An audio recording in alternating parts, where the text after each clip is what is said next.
L'heure est à l'information sur Canal 2 International. Bienvenue au 19h50. Voici tout de suite les titres à la une de l'actualité ce lundi soir.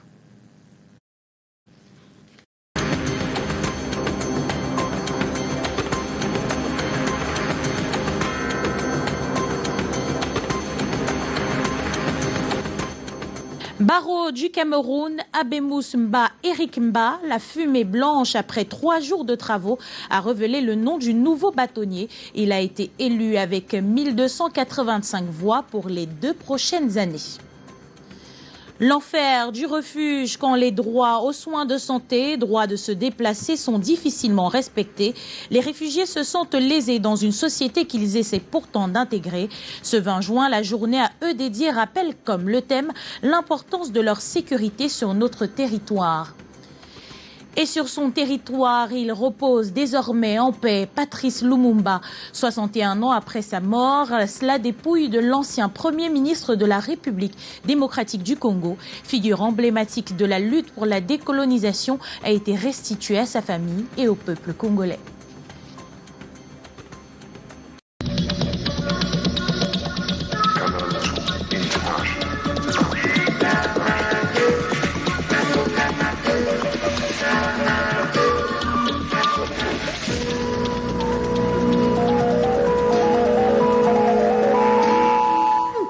Messieurs, bonsoir et bienvenue une fois de plus au 19h50 sur Canal 2 International. La fumée blanche a enfin émergé du Palais des Sports de Yaoundé. Le nouveau bâtonnier de l'Ordre des avocats se nomme Mba, Eric Mba. Il a été élu au bout de 3 jours d'intenses travaux avec un score de 1285 voix. Il devance largement son concurrent direct, Maître Philippe Memon, et prend les rênes pour les 2 prochaines années. Les précisions, c'est avec Janice Kamga et Constant Kamga.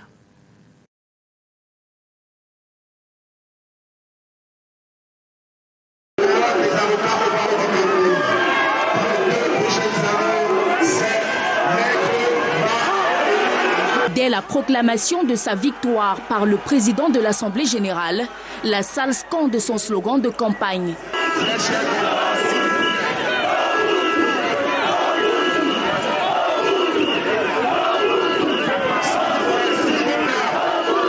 Ubuntu en langue zoulou d'Afrique du Sud, traduction « Je suis parce que nous sommes ». C'est ce leitmotiv qui a permis au bâtonnier Mba, Eric Mba, de rallier la majorité des avocats, anglophones comme francophones, à sa vision qui prône unité et solidarité. Chers confrères, des élections maintenant c'est l'histoire. Regagnons nos bureaux, regagnons nos maisons communes qui est le barreau. Des 4 candidats sur la dernière ligne droite des élections, il est le plus jeune, 52 ans. Et pourtant, pétri d'expérience, un peu plus de 20 ans au barreau du Cameroun. Il était jusque-là le représentant du bâtonnier pour la région du Nord-Ouest dont il est originaire, de Batibo précisément, et sa jeunesse sera un atout pendant les 2 prochaines années afin d'apporter un nouveau dynamisme au barreau. Que ceux qui sont venus de loin, de Bamenda, Gaoundé, Garoua, je vous souhaite de bons voyages et qu'on reste toujours unis comme le barreau du Cameroun qui est à ce moment le gagnant.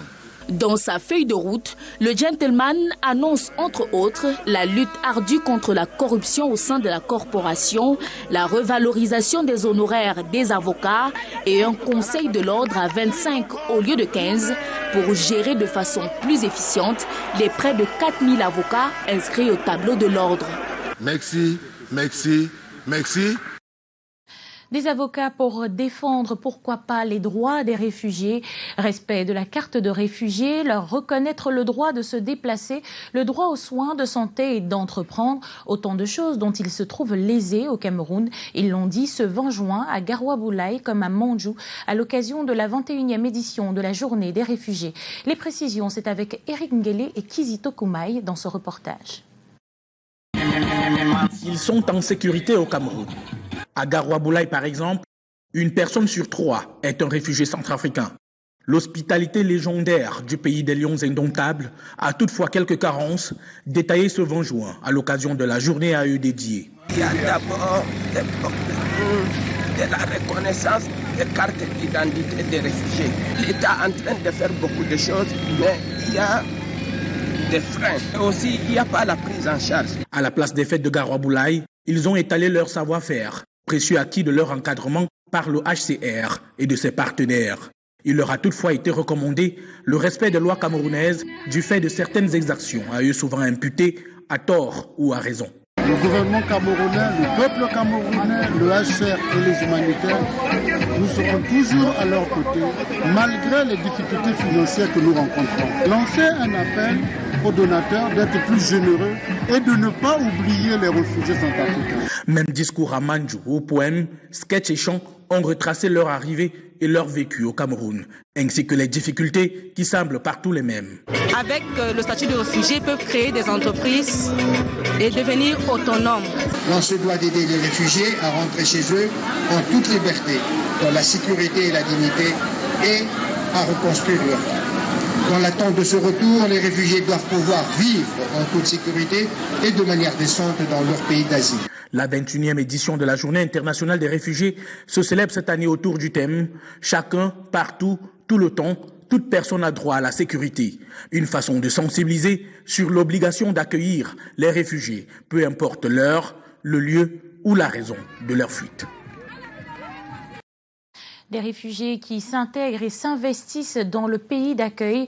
Après l'assainissement des communes de la ville de Douala, les réfugiés et demandeurs d'asile dans le littoral donnent de leur sang. Une deuxième action forte menée par ces déplacés ce 20 juin à l'hôpital La Quintini pour la célébration de la 22e édition de la Journée mondiale des réfugiés. Titi Freeman et Thierry Nana nous apportent plus de précisions. De l'émotion après avoir accompli un acte bienveillant. Stella, réfugiée centrafricaine, vient de donner son sang, comme cette centaine d'exilés. Je veux aider aussi les gens qui n'avaient pas aussi moyens et des problèmes, comme on est personne déplacée ici. Je suis venu aussi donner ma part de sang pour aider tout le monde à l'hôpital La Quintini. Parce que c'est sur l'hôpital de référence qui a l'habitude de nous aider, nous les réfugiés. Un acte de reconnaissance de la part de ces déplacés réunis au sein du comité des réfugiés dans les communes du Cameroun. Les réfugiés, c'est comme moi, comme vous. Ils ont décidé de participer à la vie de la communauté en donnant du sang ici à l'hôpital de Quintini. Ils contribuent ainsi à combler le déficit dans les banques de sang créées par la forte demande. Au besoin de près de 2000 poches de sang par mois. Et nous ne parvenons pas toujours à satisfaire non seulement nos malades de la Quintini, même les malades d'ailleurs qui viennent chercher le sang dans notre... C'est louable. Alors peut-être ce mois-ci, ils vont nous combler un petit manque à gagner parce qu'aujourd'hui, nous sommes très contents pour leur acte. Par cet acte bénévole, les 7599 réfugiés et 4801 demandeurs d'asile que compte le littoral marquent ce 20 juin, journée mondiale du réfugié. Et nous quittons Douala pour la capitale Yaoundé, direction l'Assemblée nationale. 4 projets de loi adoptés ce lundi. Au rang de ceux-ci, le projet de loi autorisant le président de la République à ratifier la constitution revisée de la Commission africaine et celle autorisant le président de la République à ratifier la convention multilatérale de sécurité sociale de la Conférence internationale de sécurité sociale. Plus de détails dans cet élément que nous proposent Delphine Fonkouténé et Serge-Alain Zibou. Le ministre du Travail et de la Sécurité sociale, invité à faire la lumière à la représentation nationale au sujet de la revalorisation du salaire minimal interprofessionnel garanti au Cameroun. Vous avez parlé de relever le SMIC à la hausse. Pourtant, par ailleurs, vous nous avez indiqué l'impossibilité de le faire à l'époque à cause de la situation du CDC. Est-ce que cette situation s'est améliorée? On s'est même posé la question, est-ce qu'il ne faut donc pas avoir plusieurs SMIC par secteur? Le débat juridique s'est invité et on en est encore là aujourd'hui. Le seul point d'accord qui s'est dégagé pour le moment, c'est qu'il faut augmenter le SMIC qui est très bas parce que dans la zone Afrique centrale, nous sommes dans le peloton de il y a peut-être 1 ou 2 autres pays qui sont moins bien que nous. Prétexte de cet éclaircissement, le projet de loi autorisant le président de la République à ratifier la Convention multilatérale de sécurité sociale de la Conférence interafricaine de sécurité sociale. Occasion également d'examiner la situation du travail des enfants au Cameroun. Qu'est-ce que vous faites pour interdire réellement le travail des enfants? Le BIT nous assiste à ce sujet pour que le travail des enfants soit banni, je crois, à l'horizon 2025 au Cameroun. Venu défendre 3 projets de loi relatifs à l'aviation civile, le ministre des Transports est appelé à faire le point du crash du 11 mai dernier à Bibé, dans la Haute-Sanaga, région du centre. Mais le rapport d'étape à fin juillet nous permettra déjà de mettre à disposition des familles les corps. Grâce aux tests d'ADN qui vont commencer également, un laboratoire a été identifié en France. Au total, 4 projets de loi adoptés à l'issue de la séance plénière de ce 20 juin à l'Assemblée nationale. À présent, un fait de société. Ils cherchaient des terrains pour se construire un abri, mais la plupart ont choisi de s'installer dans les marécages. Les maisons s'enfoncent dans le sol et plusieurs habitants sont contraints d'abandonner leur domicile. À Bombongo, Cité Berge, 2 quartiers de Douala, 3e, le danger plane. C'est ce que nous dit Samuel Bayra dans cet élément. Bombongo et Cité Berge, territoire de Douala 3e, là-bas. Des terrains sont préférés pour leur caractère moins cher. Plus tard, ces terres marécageuses deviennent pour ces habitations bâties sur des nappes d'eau, du sable mouvant. Ma maison était au moins à 3,20 mètres, mais actuellement, en ramblant, comme l'eau ne fait que monter, je suis à 1 mètre, presque 80 cm. Donc ma tête touchait déjà la toiture. L'école que vous avez vu, le mur aujourd'hui à 1,5 mètre, voire 2 mètres, était à une hauteur de 4,5 mètres. Mais à force de rembler, les enfants fument l'école parce qu'il y a les eaux. Vous verrez des gens tordus, vous devez croire qu'ils ont mal au dos. Non, c'est la maison qui les oblige de prendre cette forme-là. Parce qu'il faut se courber pour pouvoir résister dans la maison. Des maisons qui s'enfoncent dans le sol. Aucun remblai ne semble assez solide pour compacter la terre humide. Des hommes aux efforts vains ont fini par se résigner, abandonnant leur maison au milieu du chaos. Il n'y a aucune année qui passe sans que l'on ne remble des maisons. Aucune année dans la zone. Chaque année, on s'efforce à rembler pour faire fuir l'eau. Les gens sont obligés d'abandonner les maisons pour ne pas être tués par les eaux, parce qu'on est incapable de supporter. Ces maisons qui se délabrent portent depuis 12 ans des croix de Saint-André. Elles doivent être détruites car leur proximité avec les drains empêche l'écoulement des eaux. Il manque où construire et ils achètent parfois même les lits de drains, les porcheries, les cabanes, et ça permet que ce drain ne circule pas. Dans ce vaste marécage, habité par des milliers de personnes, les constructions anarchiques sortent chaque jour de terre. Chacun se construit selon les normes, je peux dire les normes villageoises. Mais entre-temps, l'administration est en train de vouloir restructurer le quartier. Personne n'est découragé par le danger. À la moindre pluie, les habitations et les rues deviennent des lacs. Vous voyez derrière moi là, voilà comment nous sautons sur les cailloux de gauche à droite pour sortir. Parfois, on retire les habits, on arrive à lancer l'eau avant de nous habiller. Partout, des couches d'eau souillées, un terreau fertile pour les moustiques. Vous voyez les gens avec la peau ici, tu verras leur peau déjà comme si c'était des grenouilles à cause des moustiques. C'est Dieu qui sauve les gens dans ce quartier. Bien que ces zones soient interdites, les individus y investissent une fortune au mépris des règles de l'urbanisme. Et vu qu'on parle d'urbanisme et de construction, intéressons-nous à l'indemnisation des terres. Place à présent à cette mise au point qui nous vient du délégué départemental de la communication de l'océan portant clarification des opérations de paiement des indemnisations liées à l'autoroute Kribi-Lokunje. Le délégué dénonce le lynchage médiatique contre le préfet de l'océan Nou Bello. Parmi les émissions citées, Canal Presse sur Canal 2 International, la vérité de Nou Bello dans cette mise au point résumée pour nous par Lille Piedjou. Opération de paiement des indemnisations liées à l'autoroute Kribi-Lolabé. La deuxième phase de paiement est en cours et concerne les arrondissements de Kribi 2 et de Lukunje. L'arrondissement de Kribi 1er étant déjà soldé. Dans cette mise au point, rendue publique par le délégué départemental de la communication de l'océan, le point sur l'état des paiements est visible. Le montant global est de 2 630 883 752 francs CFA. Et le paiement s'effectue par phase suivant le montant mis à la disposition de la commission de paiement par le ministre des Travaux publics, maître d'ouvrage. Du 3 au 10 septembre 2019, la première phase d'un montant d'1 46 87 224 francs CFA a été payée. Kribi 1er, Kribi 2 et Lukunje, 601 580 630 francs CFA pour la deuxième phase.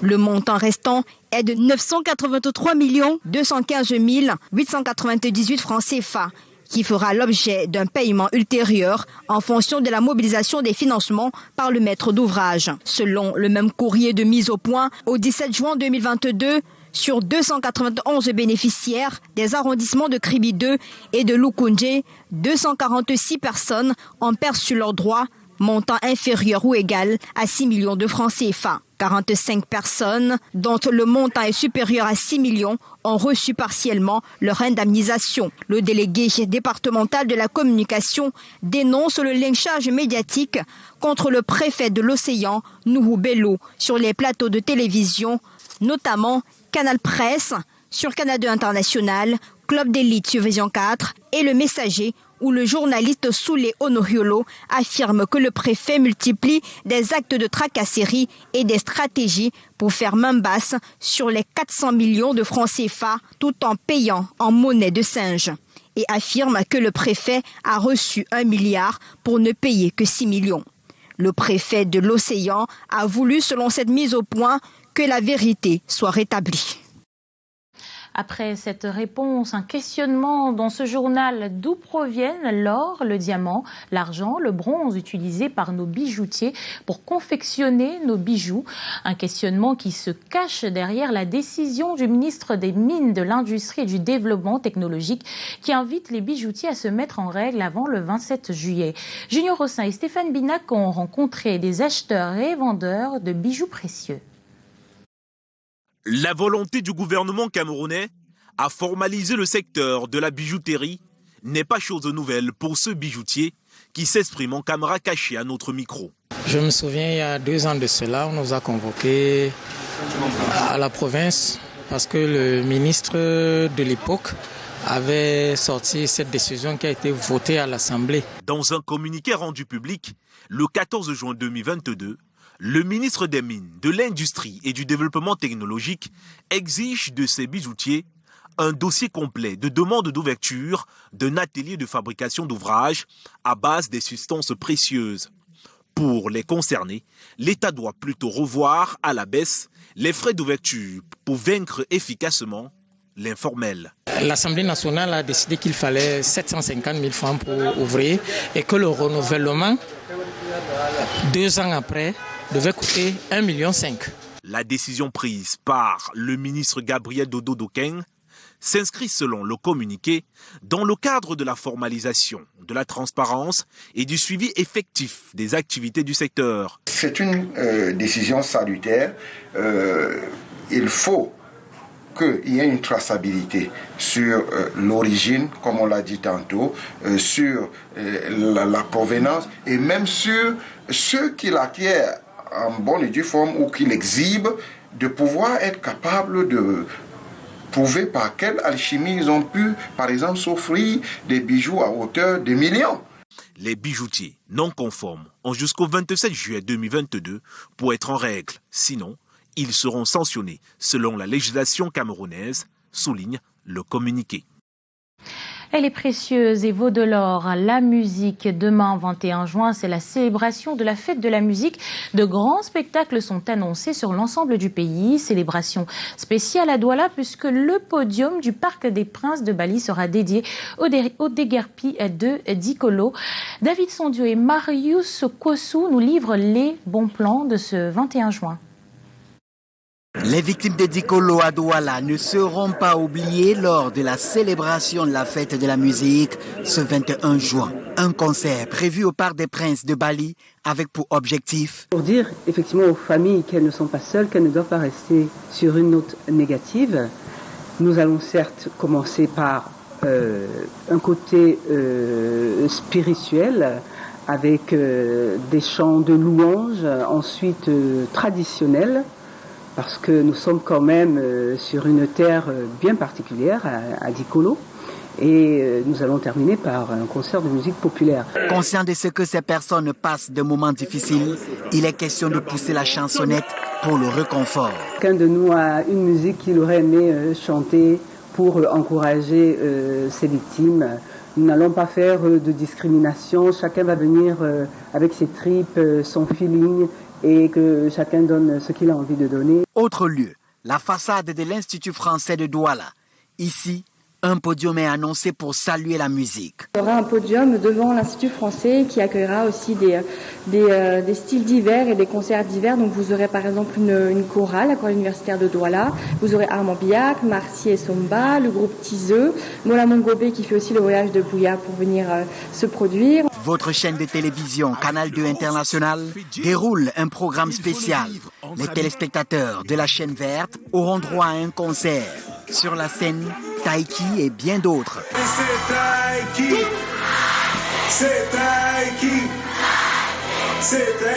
Concerts et autres spectacles, le tout pour que vive la musique. Et à la veille de la célébration de cette 40e édition de la Fête de la musique, un faiseur de talent coupe définitivement ses sonorités. Roger Kembe est décédé ce lundi aux États-Unis. Annonce officielle de sa famille. Homme à plusieurs casquettes, c'est de lui que le Cameroun a eu ses hymnes des Coupes d'Afrique en 1984, 1986 et 1988. Il est également le fondateur du groupe Rumta. Heureusement que les archives nous gardent précieusement ces talents et on parle justement de l'ouverture ce lundi de la toute première édition du symposium des archivistes du Cameroun. Du 20 au 24 juin prochain, il sera question de redorer le blason de cette activité qui connaît des difficultés dans nos administrations publiques comme privées. Mariam Mazou et Raoul Ngoufo nous apportent les précisions sur ce sujet. Ils sont jeunes et passionnés pour la plupart du métier d'archiviste. À travers ce symposium des archivistes qui s'ouvre ce jour à Yaoundé, ces jeunes profitent pour acquérir des nouvelles connaissances, mais surtout toucher du doigt certaines réalités dans l'exercice de cette profession. C'est le cas notamment de Fabrice et Mathilde, qui sont des étudiants à l'École supérieure des sciences et techniques de l'information et de la communication ESTIC. C'était une opportunité pour moi de me frotter avec les professionnels, les aînés académiques et apprendre davantage du métier d'archiviste. Aussi que je me mette dans le bain, apprendre auprès des aînés qui nous sont de grands modèles. Dans cette aventure archivistique, ils sont accompagnés des professeurs, des experts et doyens à la matière. Durant 5 jours, ils seront édifiés sur la situation réelle et la problématique de la gestion des archives dans les organisations. Faire des archives un véritable levier du développement économique, politique, culturel de notre pays. L'archivage, qui est une donnée indispensable pour le développement des administrations publiques et privées, connaît 2 principales difficultés. La première, liée à l'image que certaines personnes ont des archives, et la seconde, basée sur les aspects structurels. Nous avons un problème, pas de formation, mais d'information. Également, les autres difficultés, c'est au niveau de quelle est l'importance qu'a ce chef d'entreprise sur l'archiviste. C'est ça le problème. Il est question d'abord d'informer, de former, de sensibiliser ce chef d'entreprise sur la nécessité de valoriser. Ces travaux du symposium des archivistes, dont l'ouverture est faite ce jour, seront centrés autour du thème « La gestion efficace des archives, levier du développement des administrations publiques et privées ». Le Cercle des Amis du Cameroun vient de faire le bonheur des femmes rurales et personnes vulnérables de Bankim dans le département du Magno-Bagno, région de l'Adamawa. Ces dernières ont reçu d'importants dons de cette association caritative créée par la première dame du Cameroun. Karel Mezatia Choya, Serge Alain Zibou.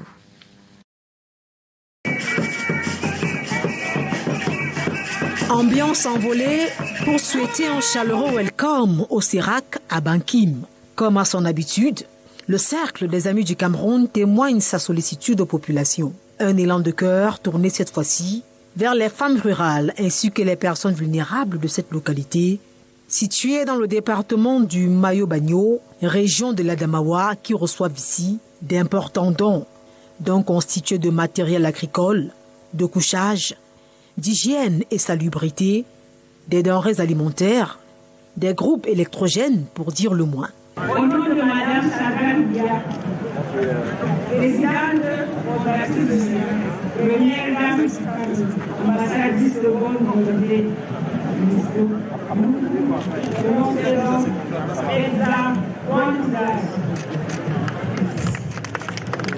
la matérialisation de l'attachement profond de la première dame du Cameroun, présidente fondatrice de cette association caritative, au bien-être des populations, celles vulnérables surtout. Les bénéficiaires ne tarissent ni d'éloges ni de remerciements à l'endroit de l'ambassadrice de bonne volonté de l'UNESCO. Vous savez, nous sommes en plein dans les travaux champêtres. Ce don, c'est ce qu'on attendait. Nous sommes très contents.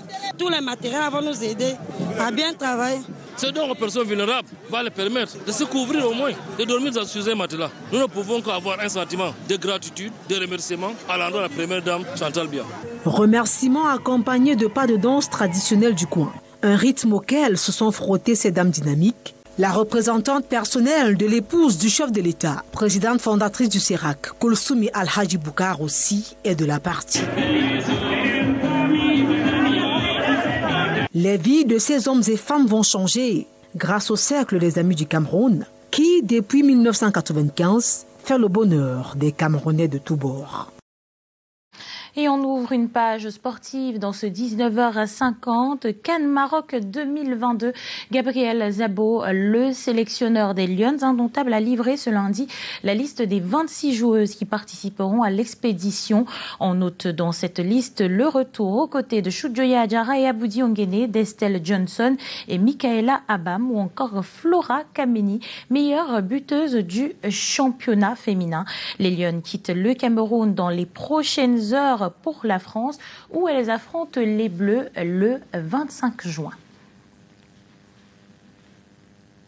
Et les futurs talents du football se découvrent justement pendant les Jeux FENASCO Ligue B à Yaoundé. La 15e édition a été lancée au stade de Ngouaikele par le ministre de l'Éducation de base en présence de plusieurs membres du gouvernement.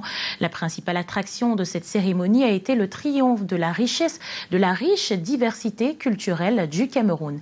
Daniel Anissé-Boudier et Michel Foucault. Ils sont 1200 élèves du primaire venus des 10 régions du Cameroun pour participer au final national des Jeux FENASCO Ligue B à Yaoundé, après 2 ans d'interruption pour des raisons sanitaires. Théâtre des manifestations de cette 15e édition, le stade de Ngouaikele a fait le plein d'œuvre ce 20 juin. La cérémonie d'ouverture dévoile plusieurs temps forts comme ici. À travers des représentations scéniques, les jeunes athlètes venus de la région de l'Est refont le parcours historique du Cameroun depuis sa genèse. 1843, arrivée des premiers missionnaires. Des événements marquants avec à la clé un hommage aux figures les plus emblématiques de notre histoire.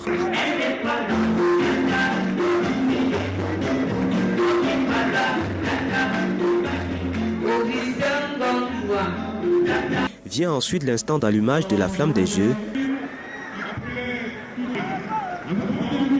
précédé par la remise de la maquette géante au maire de la ville haute Yaoundé. Le défilé des différentes délégations laisse apprécier le riche patrimoine des 10 régions du pays.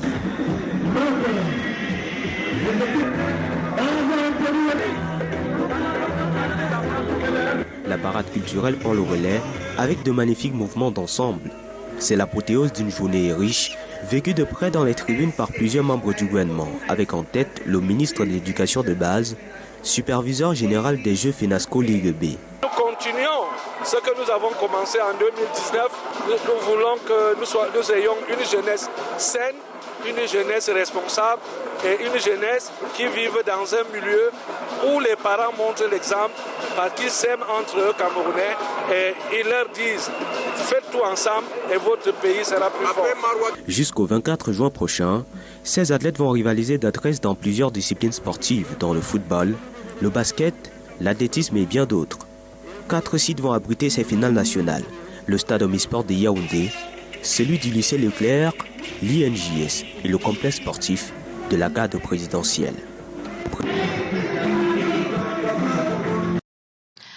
À l'étranger, à présent, au lendemain des législatives en France, les analystes parlent d'une période inédite et inconnue après cette majorité absolument manquée d'Emmanuel Macron. Quant aux citoyens français, cette nouvelle configuration est selon eux le résultat de la pensée du peuple. Lil Piedjo et Calvin Tekam.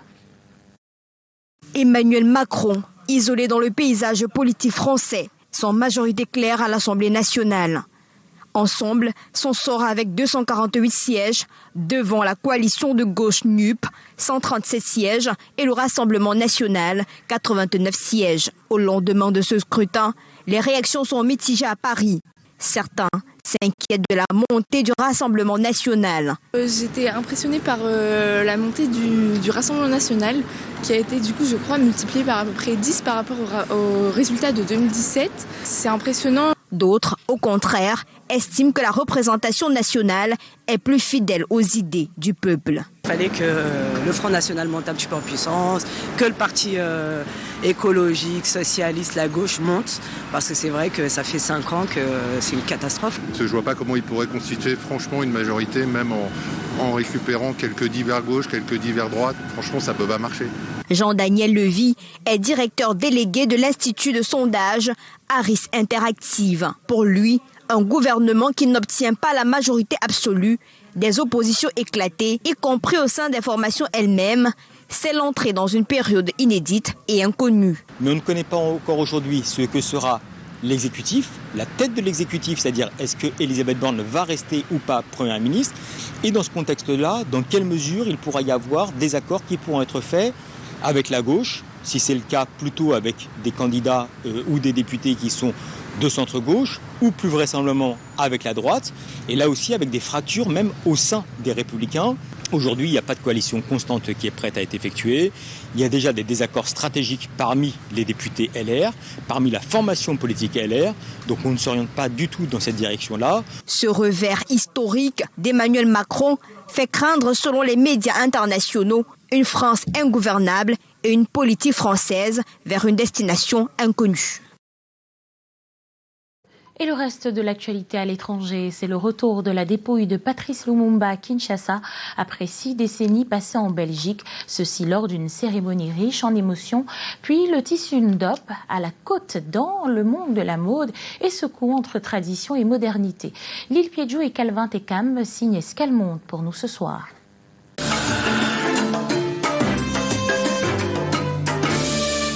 Dans ce cercueil, les derniers restes du dirigeant congolais, Patrice Lumumba. Au cours d'une cérémonie empreinte d'émotion au Palais d'Egmont, en Belgique, un dernier hommage est rendu à l'un des pères fondateurs de la nation congolaise, dont la dépouille est restée pendant 6 décennies chez les Belges. Il n'est pas normal que la dépouille de l'un des pères fondateurs de la nation congolaise ait été conservée 6 décennies durant par les Belges. Il n'est pas normal que la dépouille de l'un des pères fondateurs de la nation congolaise ait été conservée pendant 6 décennies dans des circonstances obscures, jamais vraiment élucidées, mais qui, à la lumière de ce qui est connu, ne fait pas notre fierté. La Belgique a décidé enfin de restituer à la RDC sa dépouille qui va rejoindre un mémorial à son nom à Kinshasa. Le retour de Patrice Emery Lumumba dans son pays permet à coup sûr à la République démocratique du Congo de recouvrer un des maillons essentiels de sa mémoire nationale, fragmenté par la tragédie de sa disparition. Au-delà de la République démocratique du Congo, c'est tout un continent, l'Afrique, qui célèbre le retour de l'un de ses dignes fils. Car le souvenir du passé douloureux qui nous réunit ce jour est riche d'enseignements pour l'avenir. Un avenir tributaire à la fois de la reconnaissance de ce passé commun dans toutes ses facettes et de l'effort commun de le dépasser pour tisser de nouveaux liens sur des bases plus solides entre nos peuples. Un peu plus tôt, le chef du parquet fédéral belge, Frédéric Van, a remis à la famille de Patrice Lumumba un coffret contenant une dent du héros congolais assassiné en 1961 lors d'une cérémonie retransmise en direct à la télévision.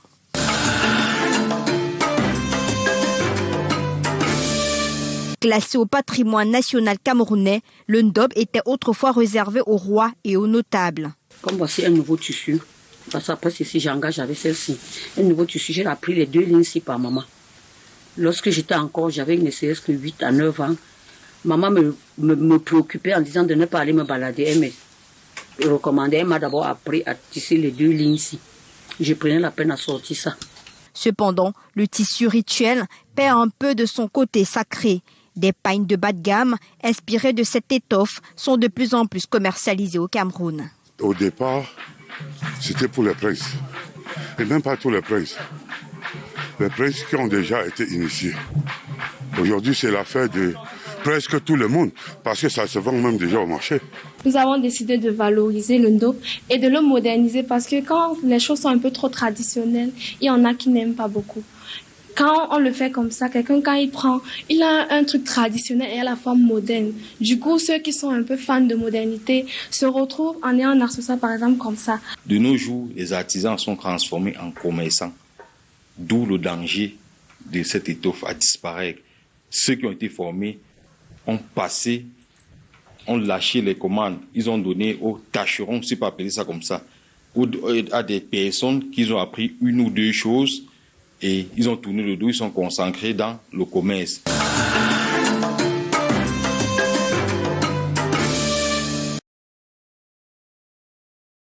C'était là, mesdames, messieurs, l'essentiel de l'actualité au Cameroun et dans le monde. Merci d'avoir suivi cette édition du 19h50.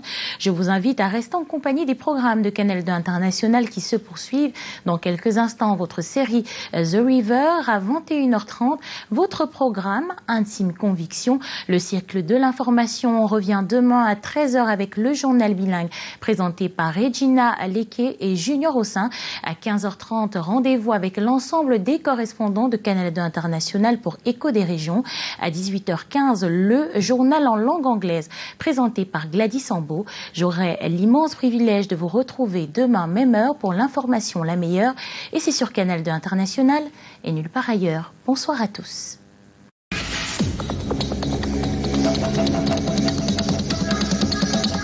Canal 2 International.